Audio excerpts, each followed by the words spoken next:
আমি কিন্তু আমার স্বামী মির্জা আব্বাসের নির্বাচনী প্রচারণাও এখন পর্যন্ত নামি নাই, কিন্তু আমার দেবর এই দীপুর জন্য আমি চলে আসলাম এখানে।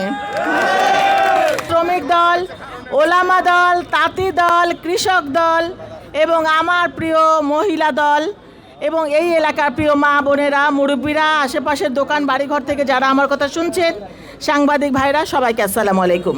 আগন্তুক মানে হঠাৎ করে চলে আসছি, এই এলাকায় আসছিলাম, দীপুকে ফোন দিলাম, দীপু তো আমাকে ছাড়বেই না, তাই আমি চলে আসলাম এখানে। তা আমি নিজেকে সৌভাগ্যবান মনে করছি, কারণ আমাদের আসলে নির্বাচনে একটা পরিবেশ তৈরি হয়ে গেছে, নির্বাচনী প্রচারণাও শুরু হয়ে গেছে। আমি কিন্তু আমার স্বামী মির্জা আব্বাসের নির্বাচনী প্রচারণাও এখন পর্যন্ত নামি নাই, কিন্তু আমার দেবর এই দীপুর জন্য আমি চলে আসলাম এখানে। মির্জা আব্বাসের ছোট ভাই, আপনারা জানেন আমি গত বছর রোজার সময় কিন্তু এখানে এসেছিলাম। একটা বাচ্চা ধর্ষিত হয়েছিল, তখন আমাদের তখন ছিলেন ভারপ্রাপ্ত চেয়ারম্যান, এখন আমাদের চেয়ারম্যান আমাকে আগের দিন ফোন করে বললেন যে আপনি নারায়ণগঞ্জে কালকে যান এবং দীপু যেন আপনার পাশে থাকে।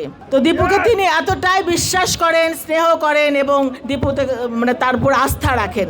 দীপু আমার পাশে তখন ছিল এবং এই এলাকার বিএনপির ভাইয়েরা, যুবদল, ছাত্রদল, সবাই মহিলা দল ছিল।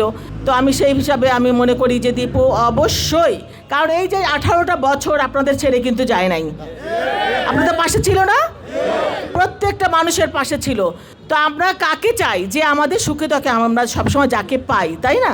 তো যাকে পাবেন তার পাশেই তো আপনারাও থাকবেন, এইটুকুই তো চাওয়া দীপুর।